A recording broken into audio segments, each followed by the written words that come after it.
Hello, hello, hello. Welcome. Welcome once again to another episode of Workbench TV. And यहाँ पे आज है Vectors all for you. Last class में हमने कुछ इंपॉर्टेंट ट्रिग्नोमेट्री एंड एंगल्स के बारे में कुछ इंसाइट्स ली, बहुत useful. And now let's move on to the next step. Let's carry it on and legacy को और आगे बढ़ा के लेके जाते हैं. वेक्टर्स हर जगह है, आप उनको देख नहीं सकते, you can't feel them, but you get idea of the feeling of that vector. आपको बस एक आइडिया लग सकता है आपको. जैसे आपको डायरेक्शन नहीं देख सकते आप, but you get an idea. मान लो for example I just tell you के your I am 12 kilometers away from your house. That does not give you an entire information, right? And आप ये बोल सकते हो कि वो 12 kilometers तो किसी भी डायरेक्शन में हो सकता है, and you are damn right. Direction is important. So अगर मैं आपको ये बोलूँ कि मैं 12 kilometers दूर हूँ आपके घर से, एट एन एंगल ऑफ और एट लेट्स जस्ट से कि अगर आप अपने घर पे कंपास रखोगे, देन आपको मैं 320 डिग्रीज नॉर्थ में मिलूंगा. 320 degrees, that sounds right. Then you are damn sure that मैं कहाँ पे हूँगा, and you can find my location and you can come to my place. Rather मैं आपकी जगह आ जाऊँगा एंड आपकी जगह आपको कुछ इंपॉर्टेंट कॉन्सेप्ट्स और समझाऊंगा एंड आपको बताऊंगा कि वेक्टर्स कितने इंपॉर्टेंट है and the reason why I am at your place. आप ये सोच रहे होगे, आप हैरान भी हो रहे होगे कि सर आप यहाँ कैसे आ गए, and I tell you because of vectors. Obviously because of vectors. अगर आप मेरे को अपनी डायरेक्शन और डिस्प्लेसमेंट दोनों ना देते, so magnitude and direction both, they make the crux of vectors. Vectors evolve कैसे हुआ? So what I believe in that is that, देखो मैं बहुत बेसिक थॉट से सोचता हूँ एंड मेरे को ऐसा लगा कि जैसे मान लो हमारे पास एक स्ट्रेट लाइन है. सो लेट्स जस्ट से, तो कोई एक स्ट्रेट लाइन बनाते हैं from not passing through the origin, from here something like this. ऐसी कुछ स्ट्रेट लाइन है आपके पास एंड मान लो इसकी इक्वेशन, मान लेते हैं जस्ट मान लेते हैं कि इसकी इक्वेशन है y is equal to 2x plus,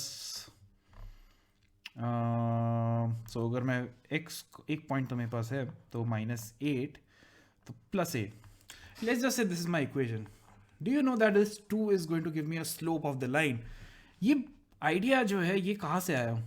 well, जब लाइन की इक्वेशन हम डिफाइन कर रहे होते हैं, then we say that y is equal, अगर एक लाइन की इक्वेशन है y is equal to mx plus c की फॉर्म में, then this m is the slope of the line which is also equal to tan of theta. So tan theta जो हमने last class में देखा था, वहाँ पे हमने in like without even knowing हमने इस लाइन की स्लोप भी निकाल ली थी. And slope is so important because it gives us the direction of the line. अगर मैं स्लोप चेंज कर रहा हूँ, मैं डायरेक्शन चेंज कर रहा हूँ, and I need the direction. Now is it easy for you? I mean, does it come to you naturally? ये आपकी इंट्यूशन में नेचुरली आता है कि अगर स्लोप 2 है देन उसकी डायरेक्शन क्या होगी? Not at all, not at all, not even a bit. अगर मैं आपको बोल दूँ कि लाइन की स्लोप 2 है, देन आप उसका एंगल नहीं बता पाओगे because I am not giving you the right set of information. मैं आपको टैन थीटा बता रहा हूँ एंड देन आप थीटा निकालोगे एंड इट्स रियली टीडियस. तो इस काम को आसान करने के लिए vectors came into picture. That's what I believe. मेरे को नहीं पता असल में क्या था, बट मेरे हिसाब से I am right. If I have this point 7,5 and I just want to know the location of this point, then मैं एक वेक्टर बनाऊंगा, a position vector rather. So ये वेक्टर जो इसकी पोजीशन दे रहा है इस पॉइंट की, that is known as the position vector, a position vector. And if I know this position vector, I can simply say that मेरे को पॉइंट की लोकेशन पता है. एंड इसलिए I'm going to name this vector. I'm going to give it a name. I'm going to say that this vector is 7i plus 5j. Now what is I and j? So I is nothing but representing the x coordinate of my vector. I is nothing but representing the x coordinate, and j is nothing but representing the y coordinate of my vector. And simply अगर आप देखोगे तो 7i plus 5j is just giving me the point 7,5. And that's what vectors does. Vector is just giving me the location. And वो location अब बिना angle, बिना slope, बिना line की इक्वेशन क्या आ रही है? It's simply just giving me the point 7,5. And मेरे को पता चल गया अगर वो मेरे को पॉइंट, अगर मेरे को ये वेक्टर पता है then I can find the point 7,5.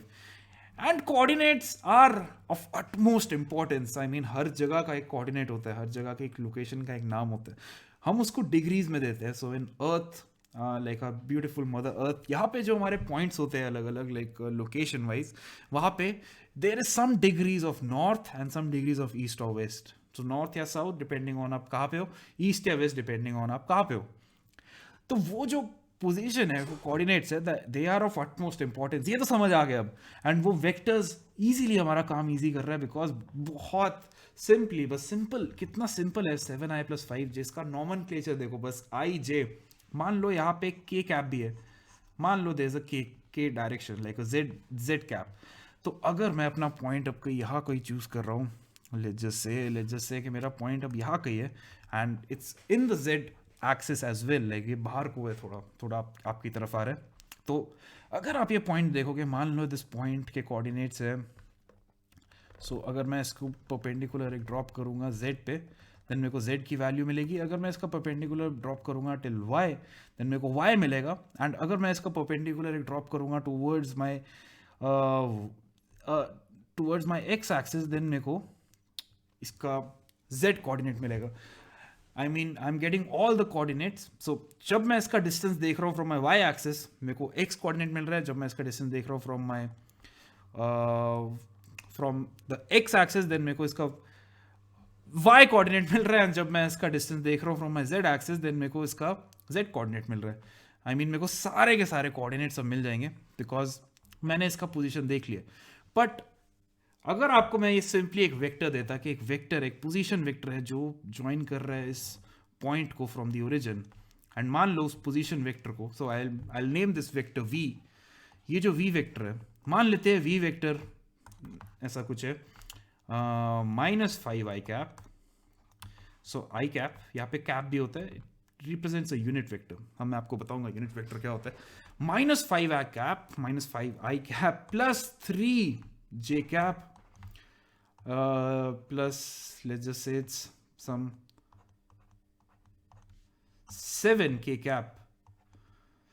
तो do you not know the point, this point A?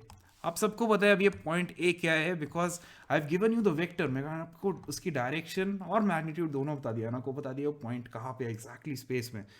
Then उसकी डायरेक्शन और मैग्नीट्यूड निकालना तो एक बहुत ही ईजी टास्क है. आपको पता ही है कि it all is just plain mathematics, Pythagoras theorem. आप बस इन सब को ऐड अप करोगे. लाइक आप पहले 5i और 3j का डिस्टेंस निकालोगे. सो 5 स्क्वायर प्लस 3 स्क्वायर का रूट, देन आप उस पर ऐड करोगे प्लस 7 स्क्वायर एंड देन उस पूरे का रूट ले लोगे and you'll get the direction, you'll get the magnitude. Direction आप निकालोगे बाय कैलकुलेटिंग द थीटा. तो थीटा कैसे कैलकुलेट करेंगे वो भी मैं आपको दिखाता हूँ. तो मेरा पॉइंट जो है वो है -5,3,7.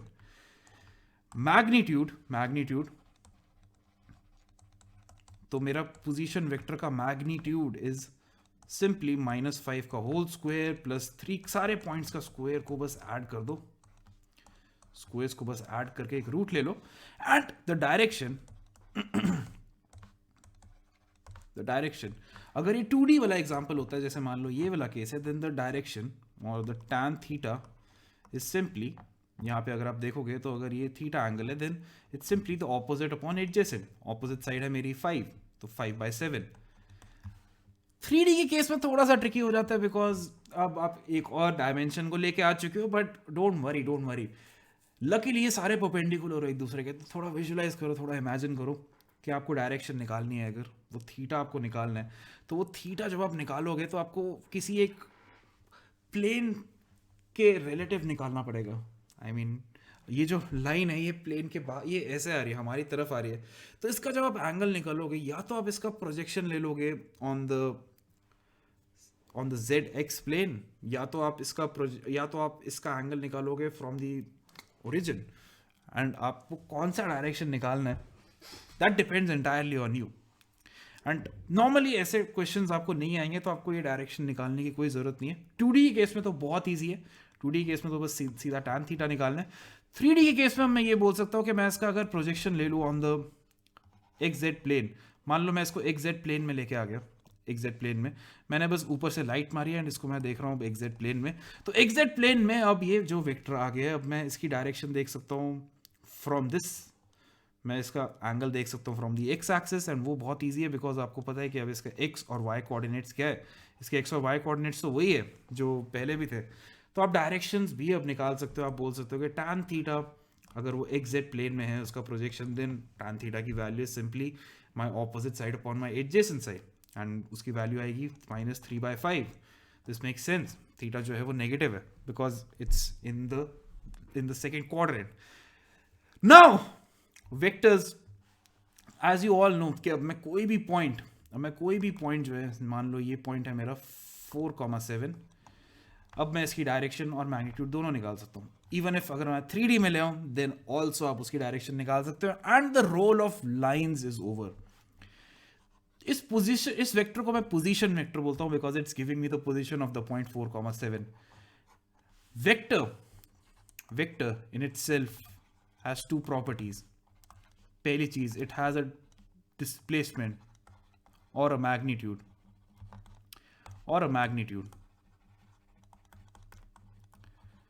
Secondly, it has a direction. एक डायरेक्शन होती है, जैसे आप लोगों के पास एक डायरेक्शन है कि आपको क्या करना है, वैसे ही वेक्टर्स के पास भी बहुत प्यारी एक डायरेक्शन होती है। एंड अगर आपके पास ये दोनों चीज़ें हैं देन आप उसका वेक्टर निकाल सकते हो। एंड अगर आपके पास पॉइंट है तो आप उसका वेक्टर निकाल सकते हो। अगर आपके पास पोजीशन वेक्टर है तो आप ये निकाल सकते हो कि अगर वो ओरिजिन से जा रहे हैं, ओरिजिन से निकाल रहे हैं, तो वो कौन से पॉइंट तक जाके टर्मिनेट हो रहा है।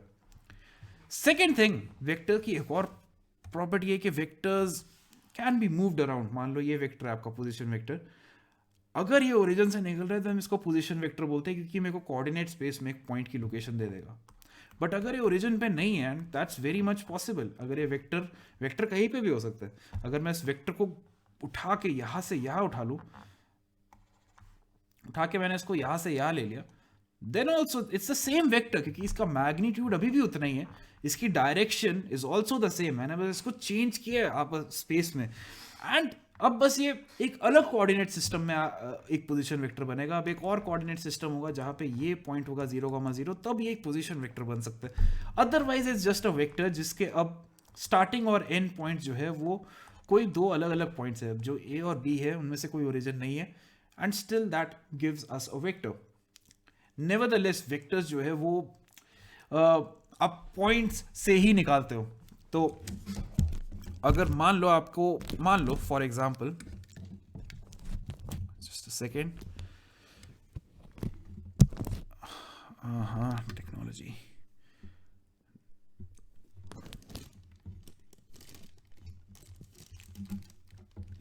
What is happening, alright.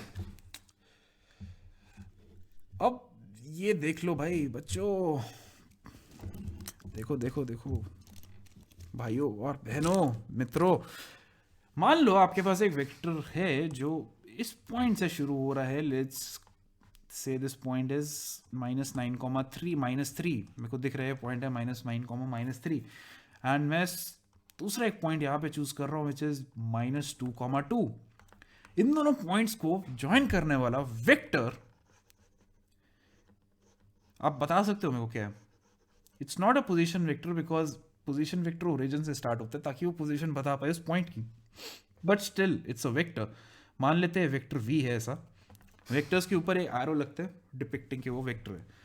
ये जो वेक्टर वी है ये बहुत सिंपली आप इजीली निकाल सकते हो। अब आपको लाइन की इक्वेशन की जरूरत ही नहीं है, वही तो ब्यूटी है इस पार्ट का कि बस आप सिंपली ये बोलो कि एक्स को एक्स से सब्ट्रैक्ट करना है। एक्स को एक्स से, अगर मैं मान रहा हूँ इस वेक्टर की डायरेक्शन ये है, सो if this is the direction of the vector then I am just simply gonna say मैं इसको इससे subtract कर रहा हूँ, so -2 -9 -2 -9 इसका i cap plus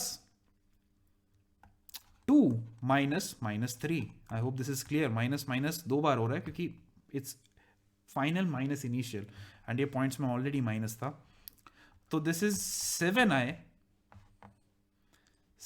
7i plus 5j। ये है इस वेक्टर की डायरेक्शन और मैग्नीट्यूड दोनों। Now some of you might think कि सर ये जो वेक्टर है ये तो एक पोजीशन वेक्टर नहीं है। आई मीन आपका डाउट बहुत अच्छा है, बिकॉज अभी जस्ट मैंने आपको बोला आप ये सेम वेक्टर को जो है यहाँ से उठा के यहाँ ला सकते हो, एंड देन ये एक पोजीशन वेक्टर बनेगा जो एग्जैक्टली इस पॉइंट तक जाएगा 7,5 तक, क्योंकि वही डेफिनेशन है वेक्टर की, फाइनल माइनस इनिशियल। जब आप सब्ट्रैक्ट करोगे आपको वेक्टर्स मिल जाएंगे। इस वेक्टर का मैग्नीट्यूड आपको निकालना आता है जस्ट 7 स्क्वायर प्लस 5 स्क्वायर का रूट। इसकी डायरेक्शन अगर आपको स्लोप निकालनी ही है इसकी, then slope is nothing but tan of theta. Tan of theta is nothing but 5/7. Now an important concept, अगर ये वेक्टर की डायरेक्शन ऑपोजिट होती तो क्या होता? बहुत सिंपल है। अगर ये वेक्टर इधर होता, मान लो v डैश, तो मैं सिंपली बोल देता कि v dash is equal to v with a minus sign. तो v क्या है? v है 7i माइनस प्लस 5j, तो माइनस वी होता है -7i माइनस 5j। एंड ये आपको दिख भी रहा है कि ये वेक्टर इस डायरेक्शन में जा रहा है, इसकी स्लोप पॉजिटिव है। जब वो वेक्टर इस डायरेक्शन में जा रहा है उसकी स्लोप तब भी पॉजिटिव ही है, बट उसकी डायरेक्शन सेंस बदल चुकी है। अगर मैं इसको अब वेक्टर को मैं यहाँ पे इस पॉइंट पे लगा दूँ, देन वो इधर को जाएगा एंड वो पॉइंट जो मेरे को मिलेगा वो -7, -5 होगा। दिस इज द वेक्टर्स का पूरा बेस। एंड अब आपका वेक्टर्स काफी अच्छे से आपको समझ आ गया, like concept and the clarity is there. Now simply just vector का आपको पता चल गया कि एक्स और वाई कंपोनेंट्स होते हैं जिसको हम लिखते हैं आई कैप और जे कैप की फॉर्म में। ये आई कैप और j cap are the unit vectors. Unit vector is simply just a unit vector is a vector जिसका मैग्नीट्यूड होता है 1। तो अगर मैं उस वेक्टर को डिवाइड कर दूं उसके मैग्नीट्यूड से, तो इस वेक्टर का मैग्नीट्यूड भी है इतना ही जितना नीचे वाले क्वांटिटी का है। तो ये सिर्फ मैग्नीट्यूड है, this is only the magnitude.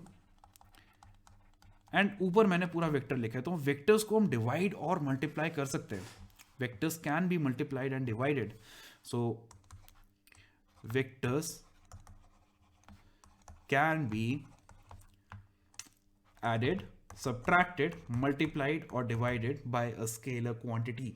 अब vectors can be multiplied by a scalar quantity, scalar as in like numbers. Secondly, two vectors can be added, subtracted और multiplied, बट ये जो multiply वाला पार्ट है इसमें हम आएंगे। डिवाइड आप नहीं कर सकते दो वेक्टर्स को, ऐड और सब्ट्रैक्ट सिंपली बस आप उनके आई और जे कंपोनेंट्स को अलग अलग ऐड करके कर सकते हो। तो ये जो यूनिट वेक्टर है ये आई कैप जैसे, इसका magnitude is 1। It's only giving me a direction. मेरे को मैग्नीट्यूड ऑलरेडी पता है इसका 1 है। डायरेक्शन क्या है? Direction is in the direction of I cap which is X, J cap which is Y. तो अब आप देख पा रहे हो कि हमारे पास दो परपेंडिकुलर कंपोनेंट्स है हर वेक्टर के। It's respectively in the X and in the Y axis. ये जो अलग अलग जो दो कंपोनेंट्स है, ये जो दो कंपोनेंट्स है, ये दो कंपोनेंट्स को अगर हम सेपरेटली लिखे हमेशा, देन उनको वेक्टर्स को ऐड करना और सब्ट्रैक्ट करना बहुत ईजी बात है। तो दो वेक्टर्स को अगर आपको ऐड करना है, देन मान लो आपके पास दो वेक्टर्स है। आपके पास पहला वेक्टर है v1 which is equal to 2i plus 3j। आपके पास v2 है second vector which is equal to -5i plus 12j। Then इसके दो कंपोनेंट्स है, v1 के भी दो कंपोनेंट है। एक है उसका horizontal component which is the x part, vertical component जो है y के साथ। इसमें भी एक -5 है जो इसका हॉरिजॉन्टल कंपोनेंट है, एंड 12 है जो इसका वर्टिकल कंपोनेंट है। अगर मैं इन दोनों को ऐड कर रहा हूँ, मान लो v1, तो दो वेक्टर्स को ऐड कर सकते हैं, सब्ट्रैक्ट भी कर सकते हो, मल्टीप्लाई अभी हम देखेंगे बाद में। Then v1 plus v2 is simply equal to इनके दोनों इंडिविजुअल कंपोनेंट्स के सम्स। क्योंकि अगर आप सेम डायरेक्शन में दो वैल्यूज को ऐड कर रहे हो, देन आप सिर्फ सिंपली उनकी वैल्यूज को ऐड कर दोगे, क्योंकि डायरेक्शन अभी भी वही रहेगी। अगर आप मान लो इस डायरेक्शन में आपने एक बॉल को धक्का दिया ना, आपने उसको थोड़ा और धक्का दिया इस डायरेक्शन में, तो उसकी डायरेक्शन तो वही रहेगी ना। तो एग्जैक्टली वही कॉन्सेप्ट है कि 2i और -5i सेम डायरेक्शन में, तो इनका रिजल्टेंट सिंपली -3i होगा। 3j और 12j सेम डायरेक्शन में ऊपर को, तो इनका रिजल्टेंट सिंपली 15j होगा।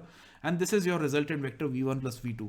ये जो रिजल्टेंट वेक्टर है अपना कैपिटल V, इसका मैग्नीट्यूड जो है वो नॉट नेसेसरीली इन दोनों के मैग्नीट्यूड्स का सम हो, जरूरी नहीं है। इन दोनों के मैग्नीट्यूड्स का सम वो तब होगा अगर ये दोनों वेक्टर सेम डायरेक्शन में।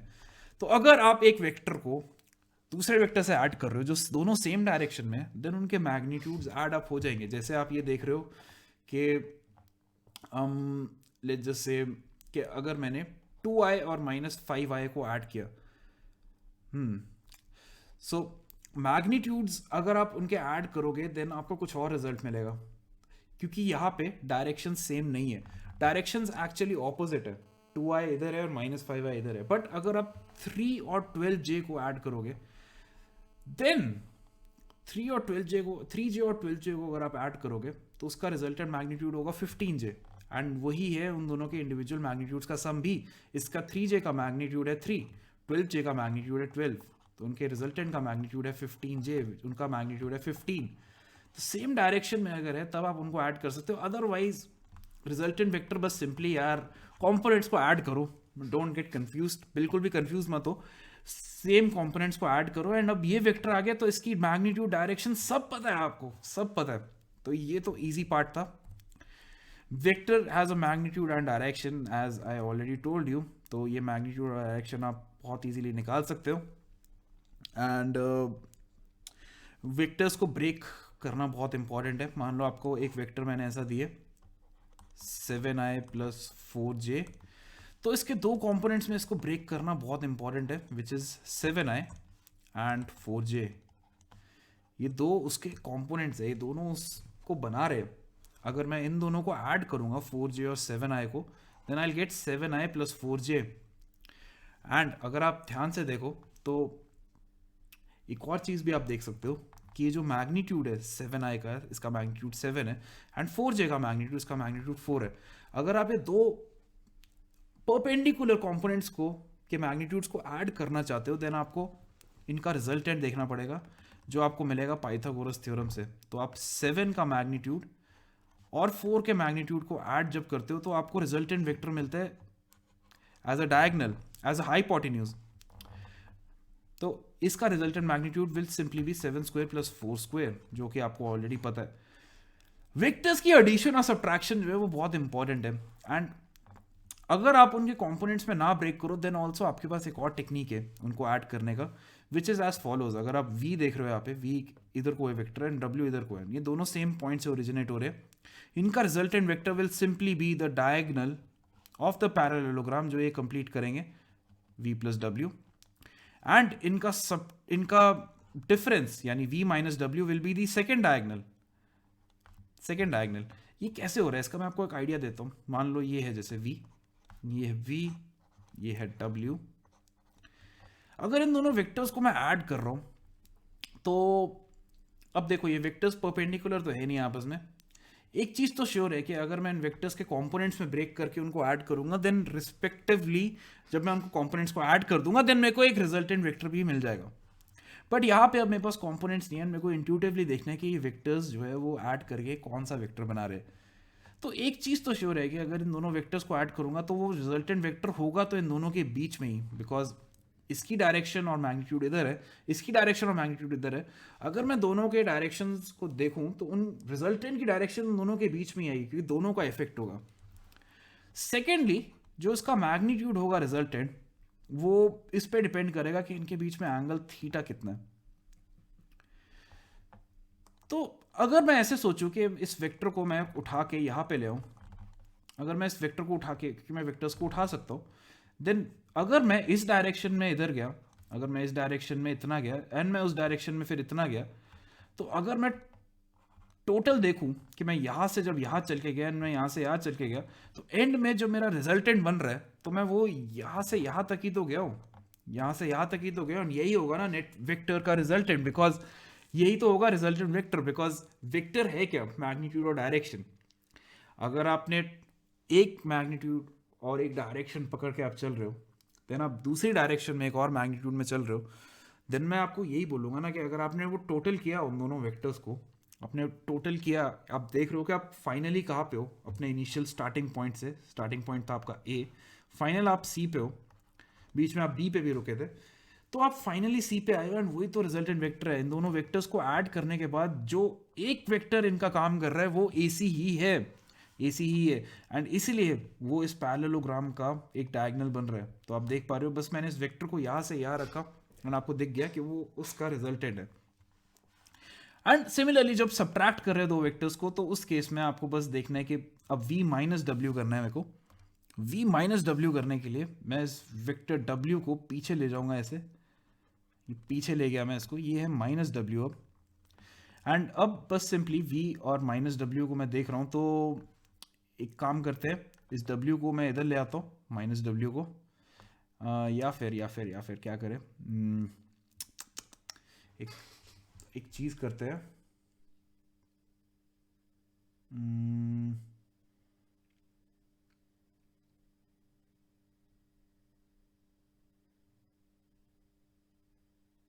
ठीक है, हाँ, v माइनस डब्ल्यू अगर मैं इन दोनों को ऐड करूं, तो अब मैं बस माइनस डब्ल्यू को ऐड कर रहा हूं, तो माइनस डब्ल्यू जो है वो यहां से यहां जा रहा होगा, माइनस डब्ल्यू यहां से यहां जा रहा है, बिल्कुल।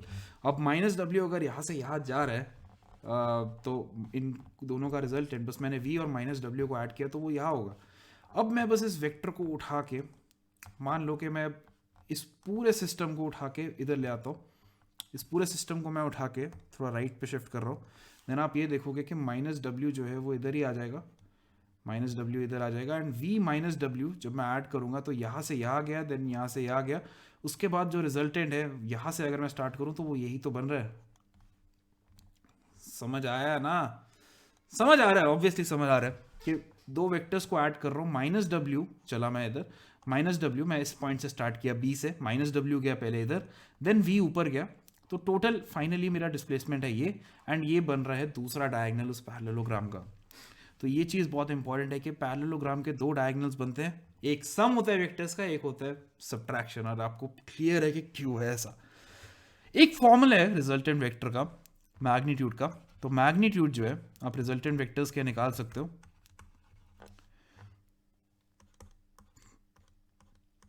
मैग्नीट्यूड का फॉर्मूला है v स्क्वायर, तो v वेक्टर का magnitude plus w square plus twice of v का मैग्नीट्यूड, w का magnitude into cos of theta. इन दोनों के बीच में जो एंगल थीटा है उस पर डिपेंड करता है, जैसे मैंने आपको बताया था, एंड इसका पूरे का रूट।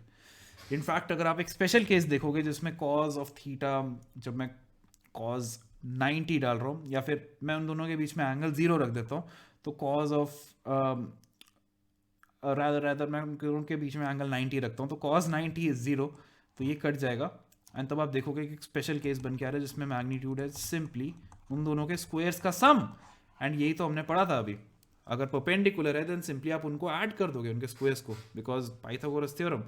तो यही होता है जब परपेंडिकुलर वेक्टर्स होते हैं, यही फायदा है वेक्टर्स को परपेंडिकुलर कंपोनेंट्स में रखने का, इसलिए हम आई, जे और के रखते हैं। Now you are getting the point. Third thing is multiplying vectors, multiplication of vectors. Multiplication जो है वेक्टर्स की वो थोड़ी अलग है, it's directly based on our physics के कॉन्सेप्ट। मेरे को ऐसा लगता है कि वेक्टर्स बना ही फिजिक्स के लिए था, मैथ्स के लिए कभी था ही नहीं वेक्टर्स। तो फिजिक्स में वेक्टर्स कैसे होता है, फिजिक्स में क्या होता है, एक वेक्टर की जो मल्टीप्लिकेशन है, मान लो एक ये वेक्टर है ए, दूसरा है वेक्टर बी। अब ए और बी को अगर मेरे को मल्टीप्लाई करना है तो उनमें से एक टाइप का प्रोडक्ट होता है डॉट प्रोडक्ट, जिसको हम बोलते हैं स्केलर प्रोडक्ट, डॉट या फिर स्केलर प्रोडक्ट। इसका मतलब ये होता है कि इसका दोनों को जो आप वेक्टर्स को मल्टीप्लाई करोगे, डॉट से मल्टीप्लाई करते हैं तो ए डॉट बी, देन ये जो वेक्टर्स का जो सम आएगा वो एक स्केलर वैल्यू आएगी, एक स्केलर वैल्यू यानी एक नंबर, सिंपली नो डायरेक्शन, खत्म, वेक्टर ही खत्म हो गया। एंड ये बहुत ज़्यादा यूजफुल है फिजिक्स में, बिकॉज कभी कभी हमको ये चाहिए होता है कि एक वेक्टर जो है उसका एक कंपोनेंट जो दूसरे वेक्टर के अलोंग है, तो यहाँ पे जो दूसरा वेक्टर के अलोंग कंपोनेंट है वो है ए बी। तो मैंने इस ए वेक्टर को ब्रेक किया दो कंपोनेंट्स में, एक कंपोनेंट मैंने ब्रेक किया उसका horizontal component which is along the other vector, and दूसरा ऑब्वियसली उसके परपेंडिकुलर होगा, ऐसा कुछ।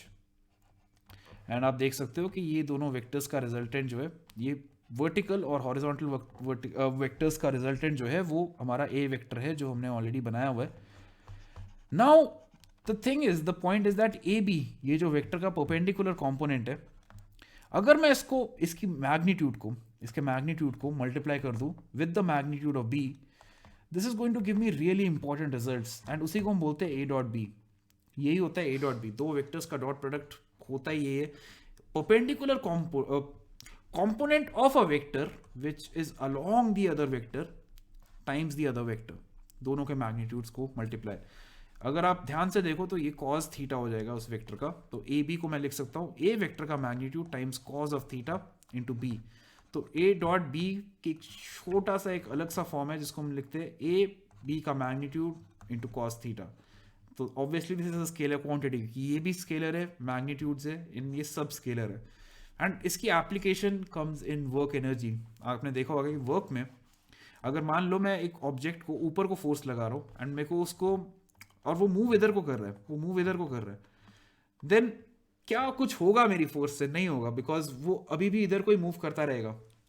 एंड हेंस यहाँ पे एक चीज तो श्योर है कि जो कंपोनेंट है मेरी फोर्स का अलोंग माई मोशन वही काम का है, एंड वही हम देखना चाहते हैं. तो यहाँ पे डॉट प्रोडक्ट आएगा, यहाँ पे आप यूज करोगे डॉट प्रोडक्ट. तो वर्क का जो फॉर्मूला आता है वो इसलिए आता है F dot S. As you can see it's F into D into cos of theta. जब थीटा 90 होगा तो work done is zero, because वो उस मोशन के अलॉन्ग कोई वर्क ही नहीं होगा, वो ऑब्जेक्ट को कुछ फर्क ही नहीं पड़ेगा.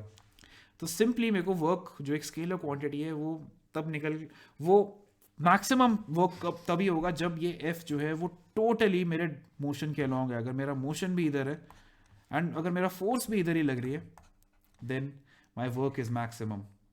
एंड ये आप फॉर्मूला से भी देख सकते हो कि एफ डॉट डी होता है formula is equal to F D cos theta, जैसा ऊपर लिखा है. एंड अगर कॉस थीटा की मैक्सिमम वैल्यू चाहिए तो theta is zero. Now the next product is the cross product. And यही है दो प्रोडक्ट्स जो हम बहुत ज्यादा एक्सटेंसिवली यूज करते हैं हमारे वेक्टर्स में. And cross product is simply just a vector product. It's a vector product. इसका रिजल्टेंट एक वेक्टर होता है. इसकी एप्लीकेशंस बहुत ज्यादा है. इनफैक्ट 12th में तो हम यही पढ़ रहे होते हैं पूरा टाइम. मान लो एक वेक्टर है आपका ए ऐसा, दूसरा वेक्टर है बी ऐसा, इन दोनों के बीच में एंगल थीटा भी है. तो A cross B will be a vector. It's going to be a vector which is perpendicular to both A and B. तो ए और बी दोनों के परपेंडिकुलर है, यानी इस डायरेक्शन में है. एंड इस वेक्टर को हम बोलते हैं ए क्रॉस बी. यानी कि अगर सरल भाषा में बोले, बिल्कुल आसान तरीके से, डॉट प्रोडक्ट में था कंपोनेंट अलोंग द वेक्टर, यहां पे एक component perpendicular to the vector यहां पे हो रहा है. अगर मैं ये देखूं कि ये जो ए वेक्टर है और जो बी वेक्टर है, बी वेक्टर का एक कंपोनेंट होगा अलोंग ए, इसका एक प्रोजेक्शन होगा अलोंग ए, उससे मेरे को कुछ लेना देना नहीं है. एक वेक्टर होगा इसका परपेंडिकुलर टू ए. तो B which is perpendicular to A, B perpendicular बोल देते हैं इसको. तो बी परपेंडिकुलर टाइम्स ए, तो बी परपेंडिकुलर इसका मैग्नीट्यूड टाइम्स ए का magnitude. This is really useful. ये भी बहुत ज्यादा इंपॉर्टेंट है फिजिक्स में, बहुत ज्यादा यूजफुल चीज है. तो तभी मैं बोला था कि वेक्टर्स बना ही फिजिक्स के लिए था, बिकॉज मैथ्स में तो आप वैसे यूज कर सकते हो, लाइक एज अ क्वेश्चन आप डाल सकते हो, बट इसका एप्लीकेशन फिजिक्स में ही आता है. तो बी परपेंडिकुलर इनटू ए जो है ये आपको बाद में पता चलेगा, या आप ऑलरेडी जानते हो कि जब हम टॉक कैलकुलेट करते हैं तो उसमें यूज होता है. आपको मैं भी दिखाता हूँ. बी परपेंडिकुलर इनटू ए, इसको सिंपली मैं लिख सकता हूँ B into A times sine of theta, क्योंकि perpendicular component is nothing but sine theta. आपको ये भी पता है एक कंपोनेंट कॉस थीटा होगा, दूसरा साइन थीटा होगा, ट्रिग्नोमेट्री याद है. तो B A into sine theta, and इसकी डायरेक्शन होगी perpendicular to both A and B. And obviously अगर मैं बी क्रॉस ए कर रहा हूँ देन वो होगा minus of A cross B, क्योंकि डायरेक्शन जो है वो चेंज होती है. डायरेक्शन निकालने के लिए, ए क्रॉस बी की डायरेक्शन निकालने के लिए, put your hand in the direction of A, उसको बी की तरफ कर्ल करो एंड आपको थंब आपकी डायरेक्शन देगा, ताकि ये दोनों के परपेंडिकुलर हो. इन दोनों वेक्टर्स के हमेशा जब आपका थंब होगा वो आपके हैंड के तो परपेंडिकुलर ही है ना, ये एंगल 90 है, तो जब आप उसको कर्ल करोगे तो वो हमेशा 90 आएगा. इसकी एप्लीकेशंस है टॉक में. Talk is it's like the force का काउंटर पार्ट जो रोटेशन में हेल्प करवाता है. अगर आप फोर्स लगा रहे हो अपने दरवाजे पे, देन वो दरवाजे को घुमाएगा, तो आप टॉक अप्लाई कर रहे हो. And talk depends not only on the force but depends on के कितने डिस्टेंस पे हो एक्सिस से. मान लो ये आपका एक्सिस है, अगर आप ये डिस्टेंस आपका एक्सिस का from the application of your force is R, then आप अगर आप उसका परपेंडिकुलर डिस्टेंस देखोगे तो वही मैटर करता है, आर परपेंडिकुलर ही मैटर करता है। इनफैक्ट अगर आप फोर्स जो है वो मान लो आप अपने एक्सिस के सामने, आप अपने एक्सिस के थ्रू ही लगा रहे हो एंड आपका आर परपेंडिकुलर जीरो है, अगर आपका आर परपेंडिकुलर जीरो है then torque is zero. And to give you an insight, like ऐसा सोचो कि अगर आप अपने दरवाजे को खोल रहे हो बिल्कुल उस पॉइंट से जहाँ पे वो हिंज्ड होता है, जहाँ से वो घूमता है, अगर आप वहाँ जोर लगाओगे देन कुछ नहीं होगा। तो टॉक इसलिए जो है हम डॉट प्रोडक्ट यूज करते हैं बिकॉज हमको परपेंडिकुलर कंपोनेंट से ही मतलब है, एंड परपेंडिकुलर कंपोनेंट जो है वो आता है क्रॉस प्रोडक्ट से ही। Cross product gives me the perpendicular component and perpendicular component को मल्टीप्लाई करते हैं दूसरे वेक्टर से एंड उन दोनों का resultant gives me a cross product, जो हम यूज करते हैं टॉक में। एंड हम उसको और भी जगहों में, बहुत जगह यूज करते हैं, मैग्नेटिज्म में, हर जगह। It's immense, the applications are immense. अगर मैं ये देखूँ, एक मेरा कोऑर्डिनेट सिस्टम है कि यहाँ पे आई है, यहाँ पे जे है, यहाँ पे के है, देन अगर मैं आई, जे और के को देखूं, इन आई, जे और के में एक चीज तो पक्का है कि जब मैं आई क्रॉस जे करूंगा, ऑलरेडी ये परपेंडिकुलर है, तो आई क्रॉस जे जब मैं करूंगा तो रिजल्टेंट की डायरेक्शन होगी के कैप। सिमिलरली अगर मैं आई क्रॉस के करूंगा, आई क्रॉस के कर रहा हूं, तो मेरी रिजल्टेंट की डायरेक्शन है माइनस जे कैप। आप ये सारे निकाल सकते हो, रिजल्ट्स आपके सामने है, ये सारे की सारी डायरेक्शंस बहुत ट्रू है एंड ऐसा ही होता है। क्रॉस प्रोडक्ट निकालने का एक तरीका है, क्रॉस प्रोडक्ट निकालने का एक तरीका है जो, जैसे आपको अब मान लो कि आपको दो वेक्टर्स दिए, दो वेक्टर्स आपको दिए, आपका v1 है मान लो 2i plus 3j plus k cap, and आपका v2 है मान लो i cap plus j cap plus k cap, simple. तो इसमें सारे कोफिशिएंट्स 1 है, मतलब वर्टिकल सारे डायरेक्शंस में जो मैग्नीट्यूड्स है वो 1 1 1 है, एंड यहाँ पे है 2 3 और 1। अब दूसरा एक तो लंबा तरीका तो ये है कि आप v1 क्रॉस v2 निकालो, उसमें आप मैग्नीट्यूड्स निकालो सबके अलग अलग। ये आपको पता है कि ये v1 का मैग्नीट्यूड, v2 का magnitude into sine of theta, and sine of theta आप निकालोगे, उन दोनों के बीच का एंगल बहुत मुश्किल है। आपको बता सकता हूँ कि एंगल निकालने का एक तरीका है कि इनका डॉट प्रोडक्ट निकाल लो। तो v1 डॉट v2 जब आप करोगे तब आप ये देखोगे कि जो, तो डॉट प्रोडक्ट निकालना भी इंपॉर्टेंट है। डॉट प्रोडक्ट निकालने के लिए या तो आप मैग्नीट्यूड्स और कॉस थीटा निकालो, बट एक सिंपल तरीका यही है कि आप उनके अलग अलग, तो मान लेते हैं v1 डॉट v2 ही निकाल रहे हैं, तो 2i plus 3j plus k और i plus j plus k। Important चीज ये है कि डॉट प्रोडक्ट जब परपेंडिकुलर होते हैं दो वेक्टर्स तो cos ऑफ 90 है 0, तो i को जब मैं j से मल्टीप्लाई करूंगा, i dot j it's 0, i dot k it's also 0, सिर्फ i डॉट i है 1, and hence dot product simply बस सेम कोफिशिएंट्स को आप ऐड कर दो एंड वो आपका डॉट प्रोडक्ट है। तो 2 plus 3 plus 1 scalar value is 6। Dot product यही होता है। अगर आप 2i इंटू डॉट 1j करोगे तो वो 0 आएगा, 2i डॉट 1k भी 0 होगा, बिकॉज i और k और i और j आपस में परपेंडिकुलर है। जब आप दो परपेंडिकुलर वेक्टर्स का डॉट प्रोडक्ट लेते हो तो वो 0 आता है, बिकॉज उनके बीच में एंगल इज 90। डॉट प्रोडक्ट की डेफिनेशन यही है, परपेंडिकुलर उसका कंपोनेंट लेना है अलोंग द वेक्टर, एंड अगर परपेंडिकुलर है तो अलोंग तो कंपोनेंट होएगा ही नहीं, बिकॉज वो परपेंडिकुलर है उसके बिल्कुल। एक तरीका ये है, अगर आप ये निकाल दिया तो आप ये बोलोगे कि this is equal to v1 का मॉड v2 का mod times cos theta, and ये आप निकाल दोगे। v1 का mod is 9 plus 4 plus 1 14 root 14, and इसका मॉड है रूट 3, तो आप बोलोगे 6 upon root 14 into root 3 is equal to cos theta. Cos theta निकाल दिया तो साइन थीटा निकाल दोगे, बिकॉज आपको पता है कि cos square theta plus sine square theta is equal to 1। एक तरीका ये है, बहुत बेकार तरीका है, बकवास है बिल्कुल। दूसरा तरीका, आप वेक्टर्स को लिखो डिटर्मिनेंट की फॉर्म में, आई जे और के लिखो, अपने वेक्टर्स के जो अलग अलग रिस्पेक्टिव कंपोनेंट्स हैं उनकी वैल्यूज डालो, 2 3 1 1 1 1, रिजल्टेंट निकालो इसका डिटर्मिनेंट का, एंड आपको डिटर्मिनेंट सॉल्व करने आते होंगे होपफुली।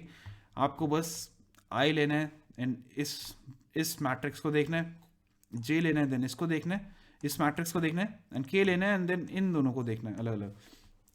तो सिंपली आपका आंसर आएगा आई के साथ 3 इंटू 1 माइनस 1 इंटू 1 माइनस जे, यहाँ पे माइनस होता है determinants, 2 into 1 minus 1 into 1 plus k 2 into 1 minus 3 into 1 and this is your answer.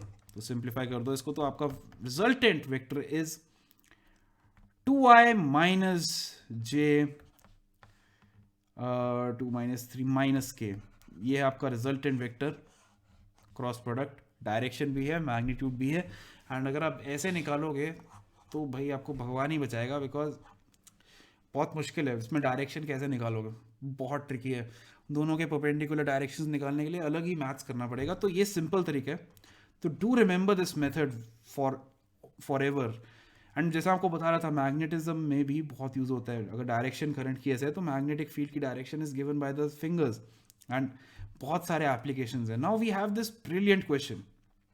एक क्वेश्चन है जो आपका पूरा वेक्टर्स अभी तक जितना भी किया है वो क्लियर कर देगा. And this is a hexagon. यहाँ पे एक पॉइंट है A B C D E F and O is the centre. आपको निकालना है A B plus A C plus A D plus A E plus A F, मतलब A B plus A C plus A D plus A E plus A F. And अगर आपको ये question खुद attempt करना है then please अभी pause कर दो वीडियो, बिकॉज मैं आपको इसका सोल्यूशन अभी देने वाला हूँ. एंड बहुत बढ़िया क्वेश्चन है. इसको मैं दो तरीकों से करूँगा. दो तरीकों से करते हैं इसको. तो पहला तरीका, मेथड नंबर 1, इट्स मैथमेटिक्स वाला मेथड, मैथ्स. आई डोंट वैसे मैथ्स ही है ये क्वेश्चन, मैथ्स का, ये फिजिक्स तो है ही नहीं इसमें, बट ये ज़्यादा मैथ्स है. इस पर मैं अब ये देखूंगा कि अगर आप लोगों ने कर लिया देन कूडोस. तो अब मैं सॉल्व करने वाला हूँ. तो लेट्स जस्ट सी. एक चीज़ ये है कि A B plus A C plus A D plus A E plus A F. एक चीज़ मेरे को दिख रही है, A B plus A F. A B plus A F जो है ना, एक स्पेशल केस है जो आपको हमेशा याद रखना है. अगर इन दो वेक्टर्स के बीच में एंगल 120 है ना, यानी दोनों इक्वल है, ये दोनों इक्वल है, इन दोनों की वैल्यूज आर आर है, इक्वल है वैल्यूज, बिकॉज हेक्सागन है रेगुलर, देन जो रिजल्टेंट वेक्टर होगा वो भी आर ही होगा एंड वो इन दोनों के बाइसेक्टर पे होगा. वो तो सिमेट्री से आ ही जाएगा.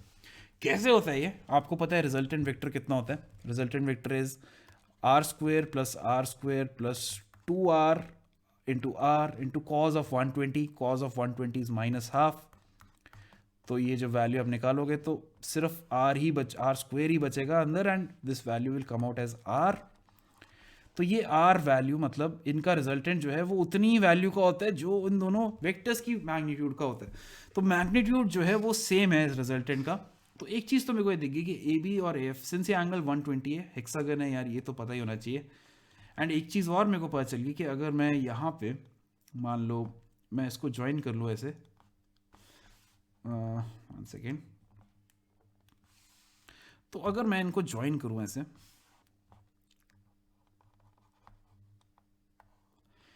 अगर ये एंगल 60 है, ये एंगल भी 60 है, तो ये भी 60 होगा ना. तो अगर ये आर है तो ये भी आर है, ये भी आर है. तो इसका मतलब कि ए ओ जो है वो भी आर के इक्वल है. तो मैग्नीट्यूड जो है ए बी ए एफ और ए ओ का, इन सबका इक्वल है, which is equal to are.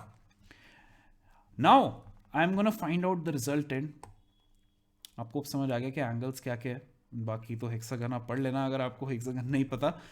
A B और ए एफ, जब मैं ए बी और एफ को ऐड कर रहा हूँ, ये एंगल सिंस 120 है तो इसका रिजल्टेंट बीच में कहीं आएगा which is equal to the same value as A B and A F. And वही वैल्यू है ए ओ. तो एक तो मेरे को ए ओ मिल गया ए एफ और ए बी को ऐड करके. तो A F plus A B is simply A O. And options मैं देख रहा हूँ सारे ए ओ वाले हैं, तो ए ओ की टर्म्स में निकालते हैं आंसर. सेकेंड चीज़, तो अब मेरा दो चीज़ें मैंने कैलकुलेट कर लिया, बचा ए सी ए डी और ए ई. ए डी जो है वो simply A O plus O D है and it's A O plus O D. And एक और चीज़ है जो मैंने आपको बताई थी कि ओ डी जो वेक्टर है it's A O vector only. बस उसको मैं नीचे लेके आ गया हूँ तो वो ए ओ वेक्टर ही है, सेम मैग्नीट्यूड है, सेम डायरेक्शन में ही जा रहा है, तो उन दोनों को ए ओ ही लिखूंगा मैं. तो ये ट्वाइस ऑफ ए ओ हो जाएगा. अब बचता है सिर्फ ए सी और ए ई. ए सी यहाँ पे अब आपका रिजल्टेंट वाला वेक्टर्स का भी कॉन्सेप्ट आ जाएगा कि ए सी जो है it's actually made up of two vectors A B और बी सी. अगर मैं ए बी से ए से बी गया देन मैं बी से सी गया, दैट्स इक्वलेंट टू सेइंग कि मैं ए से सी गया, ए से बी जा रहा हूँ पहले देन बी से सी आ रहा हूँ. इसका मतलब मैं ए से सी गया, नेट रिजल्टेंट देखो ना डिस्प्लेसमेंट का, तो यही तो है। एंड डायरेक्शन और मैग्नीट्यूड दोनों आपको मिल गया ए सी का, बट ये निकालोगे कैसे? तो इसको मैं स्प्लिट कर देता हूँ। ए सी को मैं लिखूंगा A B plus B C, and A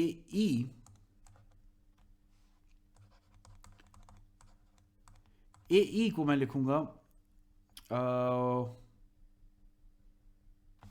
A F plus, no no no no, तो ए ई ऐसा है, ए ई ऐसा है, इस डायरेक्शन में ए ई, इस डायरेक्शन में है अगर ए ई, तो ए ई को मैं लिख सकता हूँ E F plus F A, E F plus F A. ध्यान से देखना, ध्यान से देखना, पहले पहले ई से एफ गया, देन एफ से ए गया, टोटल एंड में यहाँ से यहाँ गया, नहीं नहीं नहीं, फिर से गलत हो गया, उल्टा है एक्चुअली उसका, उल्टा है उल्टा है उल्टा है।